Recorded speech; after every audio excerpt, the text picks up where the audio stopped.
I hope I have Dr. Prabhakar's blessing to speak my mind. I am the only millennial on the panel, and I will speak for the students who are sitting here. Uh, the topic says Road to 5 trillion economy, right? For us, it is very difficult to differentiate technology because we were born with it. We have been the major consumers of technology, maybe perhaps more than all you senior guys sitting out here. So we tend to think technology as an enabler. It's a necessity. I don't think any government or any country can do anything without technology being implemented.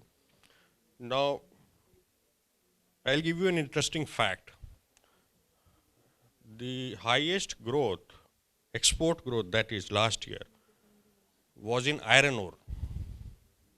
It was not IT services, it was not any hardware, it was not a drone, it was not robotics, it was not an exoskeleton, it was not what the world needs. It was iron ore. So if you want to sort of export the minerals and continue the way you are doing, then perhaps 5 trillion is a small amount, you can reach 10 trillion. The question is, are we creating something that the world needs? And to my surprise, day before yesterday, one of the IITs introduced a 155 millimeter ramjet artillery shell. I think that is what we should be creating, because that is what the world needs. Although it's a weapon of destruction, and I personally don't like violence, but that is what the world needs. The world needs exoskeletons, the world needs robotics, the world needs artificial intelligence. We can do all that. But the thing is that we are not putting our money where our mouth is. Government of India should have taken this, 2 steps further by giving grants to such colleges where these kids can perhaps create some sort of technological platform which we can sell to the world. When I go to US or Germany or anywhere, it's very hard to find something that the Germans say, all right, this is made in India and we want it. The largest drone maker, the entertainment drone maker company is from China.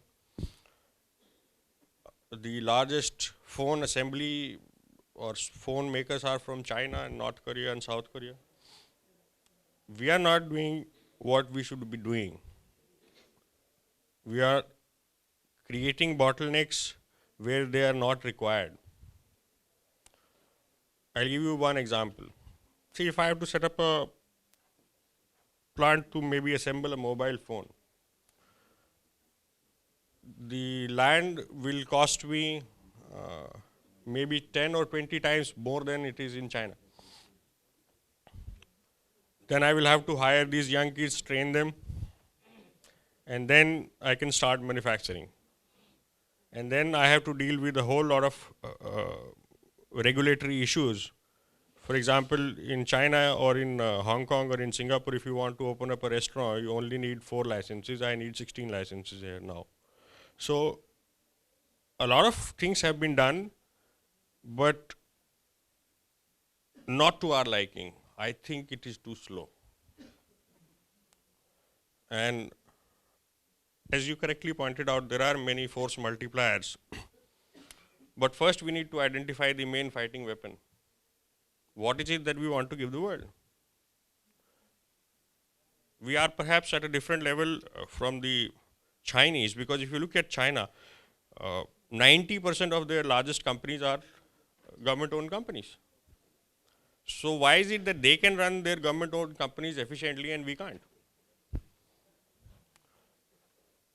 A lot of self-analysis should happen.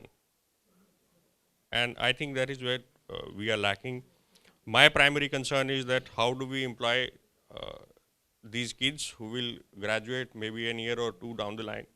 That should be the primary concern, because as long as you have productive labor force, 5 trillion is a very small amount of money. We can reach maybe more, And I will end by saying that I don't know whether you young kids know this or not. In 1992, India's GDP was $250 billion and China was $200 billion. So look at the difference. They're 6 times bigger than us now. And they are creating technologies which the world wants. And we are still struggling with an old archaic mindset of whether government should do this or the government should not do this.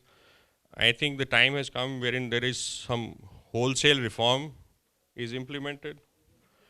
We tend to have knee-jerk reactions. We're still not able to identify whether we should cap life-saving drugs, we should cap the pricing of them.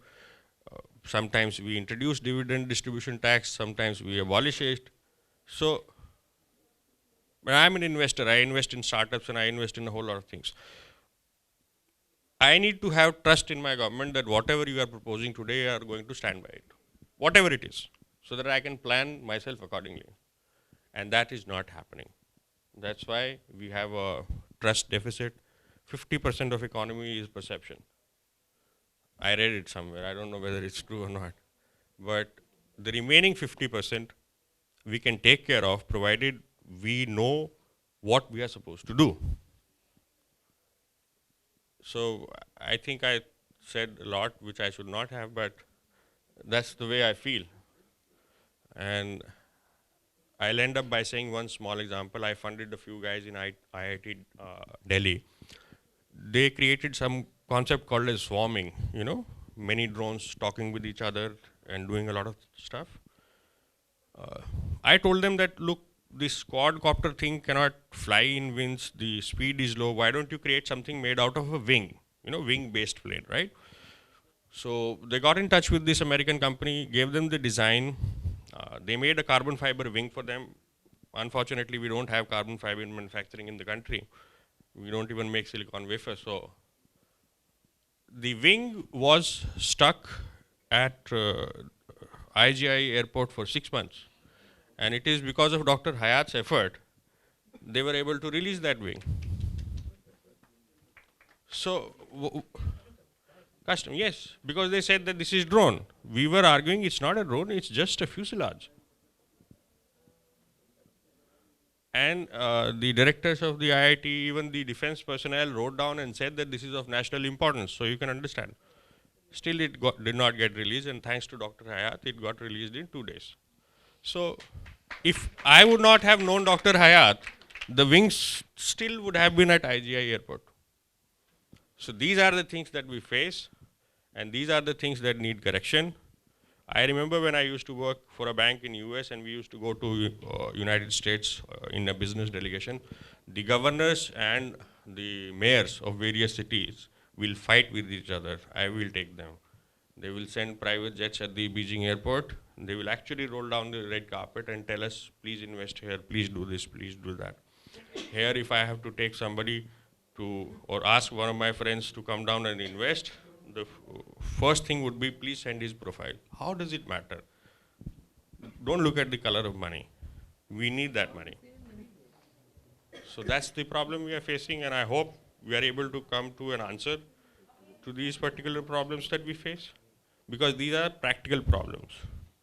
I mean, kids must have listened to a whole lot of technical things. I understand they are important, but for us, we have to grind day in and day out, and we need solutions to our problems.